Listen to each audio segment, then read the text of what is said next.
Hi hello అందరికీ నమస్కారం. Welcome to JP news.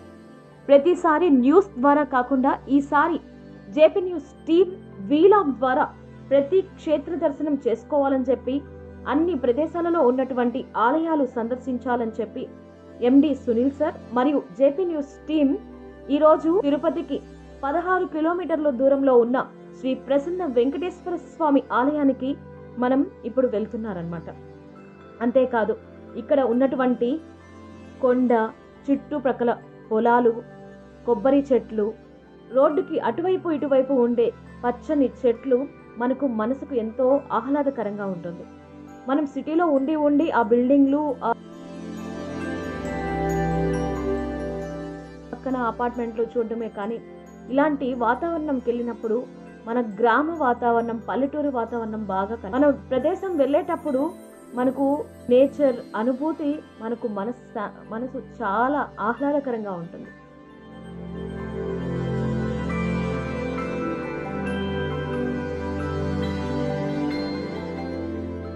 Shri Prasanna Venkateswara స్వామి ఆలయానికి మనం ఇప్పుడు విచ్చేసామండి. వార్షిక బ్రహ్మోత్సవాలు జరుగుతున్నాయన్నమాట. అప్పలాయిగుంటలో విద్యుత్ దీపాలంకరణలతో ఆలయం అంతా రాత్రి కలకలలాడుతోంది. మనం పగలు వెళ్ళాం కాబట్టి ఉదయం పూట లైటింగ్స్ అయితే ఉండదు, కానీ గుడి ఆవరణంలో చాలా మంది భక్తులు, బ్రహ్మోత్సవాలు కాబట్టి వేలాది మంది భక్తులు ఇక్కడికి తరలి వస్తున్నారు. ఇటు బయట చాలా షాప్స్, అంటే టెంకాయలు, పూలు, పళ్ళు, ఇతర పూజా సామాన్ కావాల్సినటువంటి షాప్స్ అన్నీ మనకి ఇక్కడ అవైలబిలిటీలో ఉంటుంది. చైర్పర్సన్ మేడం మాధురి మేడం కూడా మనతో పాటు జేపీ న్యూస్ టీంతో పాటు ఇక్కడికి వచ్చేసారు. మీరు చూసినట్టయితే పక్కనే ఇక్కడ రూమ్స్ అనేది మనకు టీటీడీ వాళ్ళు అవైలబిలిటీలో ఉన్నారు. ఎవరైనా ఇక్కడ స్టే చేయాలనుకున్న వాళ్ళు ఇక్కడ స్టే చేయొచ్చు అనమాట. అండ్ పార్కింగ్ కూడా కార్స్కి, బైక్స్కి, ఆటోస్కి ఇలా సపరేట్గా పార్కింగ్స్ ఉంది. పక్కనే గుడికి వెళ్ళేసి వచ్చే వాళ్ళకి టాయిలెట్స్ కూడా లేడీస్కి, మెన్స్కి సపరేట్గా టాయిలెట్స్ కూడా రెడీ చేశారు టీటీడీ వాళ్ళు. అండ్ ఫస్ట్ ఎయిడ్ సెంటర్ కూడా ఉంది.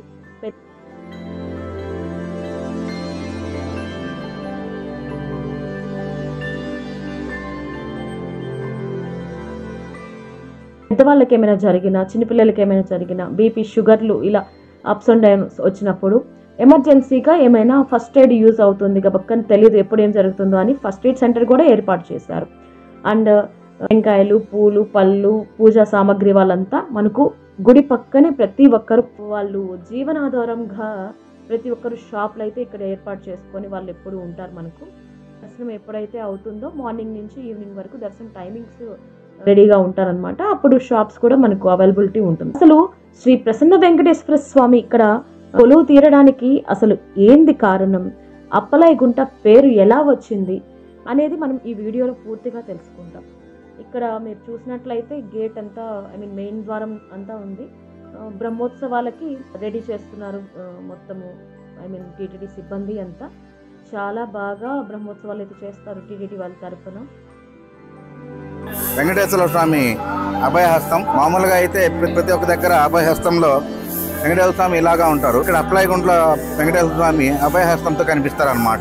ఇక్కడ ఈ రోజు బ్రహ్మోత్సవాలు జరుగుతున్నాయి. ఇక్కడ బ్రహ్మోత్సవాలుగా భాగంగా ఇది వచ్చేసి వెంకటేశ్వర స్వామికి రథం ఊరేగింపు చేసేందుకు రెడీగా ఉంది. ఇప్పుడు ప్రస్తుతం ఇక్కడ బ్రహ్మోత్సవాలు జరుగుతున్నాయి.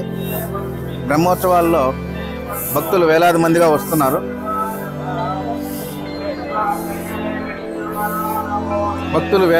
వస్తున్నారు. భక్తులతో పాటు ఇక్కడ ఎక్కువగా రద్దీ కూడా ఉంది. ఇక్కడ మెయిన్ ఎంట్రన్స్ అది వచ్చేసి దర్శనానికి పోయే విఐపి దర్శనాలు అనమాట. ఇక్కడ మెయిన్ ఎంట్రన్స్లో లోపల బ్రహ్మోత్సవాలకు సంబంధించినవి అన్నీ జరుగుతూ ఉన్నాయి. ఇక్కడ ముఖద్వారం ఇది. లోపల ఎంట్రన్స్కి మెయిన్ ద్వారం క్యూ ద్వారా రావాల్సి వస్తుంది. అట్లాగా ఇక్కడ ప్రవేశం లేదు కాబట్టి ఇక్కడ లోపలగా ఉండే జనాభా క్యూ లైన్లో పాటిస్తున్నారు. బ్రహ్మోత్సవాల్లో ధ్వజస్తంభం కనిపిస్తుంది. అక్కడ ప్రసన్న వెంకటేశ్వర స్వామి ఆలయం అన్నమాట. ఇక్కడ అభయహస్తంతో కనిపిస్తారు ఇక్కడ వెంకటేశ్వర స్వామి. శ్రీ ప్రసన్న వెంకటేశ్వర స్వామి ఆలయం మనకు అప్పలాయిగుంట గ్రామంలో ఉంటుంది. ఆ గోవిందుడు ప్రసన్న వెంకటేశ్వర స్వామి అని పిలుస్తారు. వెంకటేశ్వర స్వామి నారాయణవనంలో ఆకాశరాజు కుమార్తె అయిన పద్మావతి దేవిని వివాహమాడి పసుపు దుస్తులతో తిరుమలకు వెళ్ళి కాలి నడక మార్గాన బయలుదేరి వెళ్తూ అప్పలాయగుంటలో తపస్సు చేస్తున్నటువంటి సిద్ధేశ్వర స్వామి మునీశ్వరుడిని వాళ్ళు అభయహస్తంతో వెంకటేశ్వర స్వామి నారాయణవనంలో ఆకాశరాజు కుమార్తె అయిన పద్మావతి అమ్మవారిని వివాహమాడిన తరువాత పసుపు దుస్తులతో తిరుమల కాలినడకు మార్గాన బయలుదేరే టైంలో అప్పలాయగుంటలో తపస్సు చేసుకుంటున్నటువంటి సిద్ధేశ్వర స్వామి వారిని అభయహస్తంతో ఆశీర్వదిస్తారు. సిద్ధేశ్వర స్వామి అనే ముని వెంకటేశ్వర స్వామిని అప్పలాయగుంటలో కొలువు తీరాలని వేడుకున్నారని పురాణాలు చెబుతున్నాయి. ఆ ముని ప్రార్థనను మన్నించి ఆ శ్రీనివాసుడే ఇక్కడ అభయహస్త భంగిమలో మనకు ప్రత్యక్షమిస్తాడు. మీరు చూసినట్టయితే ఇక్కడ పక్కనే కోనేరు అవన్నీ ఉన్నాయన్నమాట.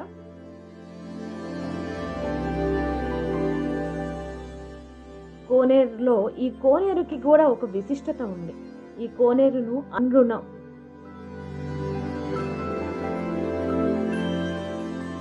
ఈ ప్రాంతాన్ని ఈ కోనేరుని అన్రుణ అని అంటారు. రుణం లేని సరోవరం అని పిలిచేవారు అన్నమాట. పేరుకు తగ్గట్టుగానే అసలు అప్పలాయి గుంట అనే పేరు ఎలా వచ్చింది అని అంటే, పేరుకు తగ్గట్టుగానే అప్పలయ్య అనే వ్యక్తి ఎప్పుడు అప్పులు తీసుకుంటానే ఉంటాడు. ఇది తెలుసుకున్న ఒక వ్యక్తి దగ్గరలో ఉన్న ఆయన దగ్గర నుండి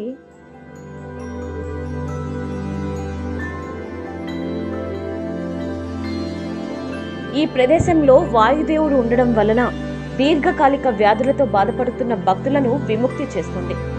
వెంకటేశ్వర స్వామి ఇంటి దేవుడు, కులదైవం ఉంటారు చాలా మందికి. ఎన్నో తరతరాలుగా శ్రీ వెంకటేశ్వర స్వామిని కొలుస్తూ ఆరాధిస్తూ ఉంటారు. ఇంట్లో ఏ శుభకార్యమైనా, ఏ మంచి పని జరగాలన్నా, బైక్ కొన్నా, కార్ కొన్నా గుడికి వెళ్ళి పూజ చేపించుకుంటూ ఉంటారు చాలా మంది భక్తులు. గోవింద హరి గోవింద, ప్రసన్న మూర్తివి గోవింద అంటూ గోవింద నామాలలో కూడా ప్రసన్న వెంకటేశ్వర స్వామి పేరు కూడా మనకు బాగా వినిపిస్తోంది. ముఖ్యంగా ఈ గుడికి వచ్చేవాళ్ళు తిరుమల శనివారాలలో కూడా భక్తులు అనేక మంది తిరుపతి నుండే కాకుండా చుట్టుప్రక్కల ప్రాంతాల నుండి వచ్చి ఇక్కడ పిండి దీపారాధనలు, నిమ్మకాయలతో దీపారాధనలు, వాళ్ళకి నచ్చినట్టు దీపారాధనలు చేస్తూ అనేక రకాలుగా, కాబట్టి ఇక్కడే సంగీత నృత్య కార్యక్రమాలు కూడా ఎప్పుడూ జరుగుతూ ఉంటాయి.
ఇంత అద్భుతమైన చరిత్ర కలిగిన ఈ దేవాలయాన్ని మనం దర్శించుకొని మన సాంప్రదాయాలను కాపాడుకుంటూ మన తరతరాల వారికి తెలియజేద్దాం.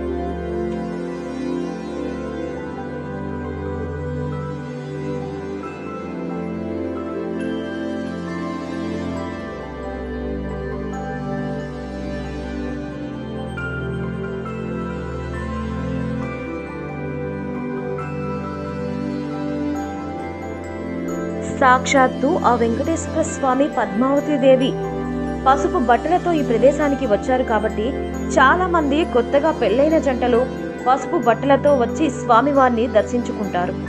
అంతేకాకుండా చాలా మంది కళ్యాణోత్సవం కూడా జరిపించుకుంటారు.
సాక్షాత్తు ఆ వెంకటేశ్వర స్వామి, పద్మావతి దేవి పసుపు బట్టలతో ఈ ప్రదేశానికి వచ్చారు కాబట్టి చాలా మంది కొత్తగా పెళ్లైన జంటలు పసుపు బట్టలతో వచ్చి స్వామివారిని దర్శించుకుంటారు.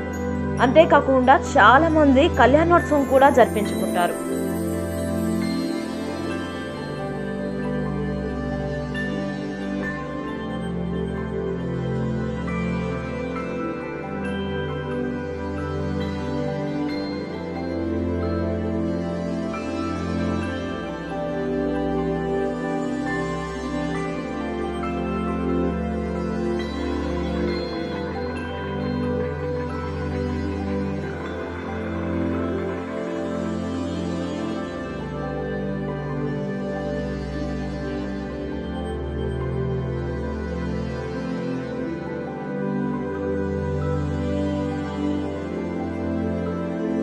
ట్రాఫిక్ వల్ల ప్రజలకు ఏ అంతరాయం కలగకుండా గుడి బ్యాక్ సైడ్ కార్స్ కి సెపరేట్ గా, బైక్స్ కి సెపరేట్ గా మనకు ఫుల్ గా పార్కింగ్ అనేది అవైలబిలిటీలో ఉంటుంది.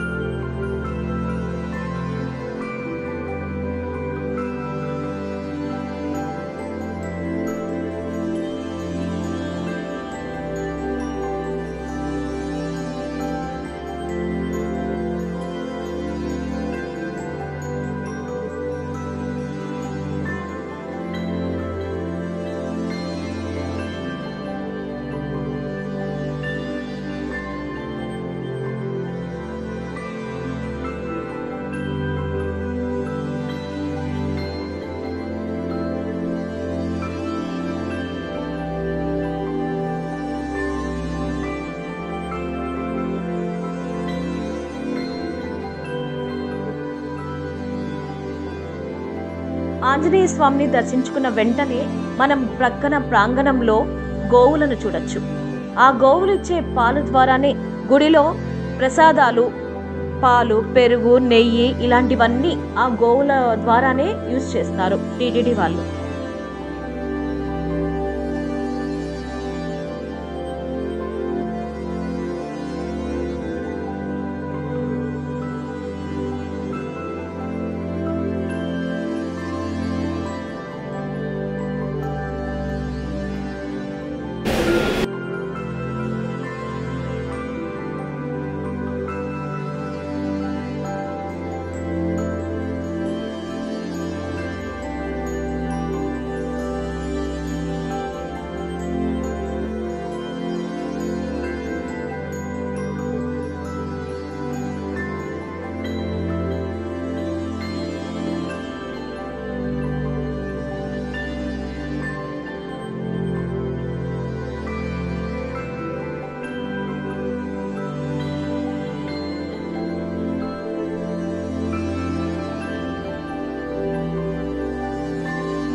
కూటి కోసం కోటి విద్యలు అన్నట్టు ఇక్కడ పామును పట్టుకొని ఒక అతన్ని చూడొచ్చు. ఆయన జీవనోపాధారం ఆ నాగదేవత అయిందన్నమాట.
కూటి కోసం కోటి విద్యలు అన్నట్టు ఇక్కడ పామును పట్టుకొని ఒక అతన్ని చూడొచ్చు.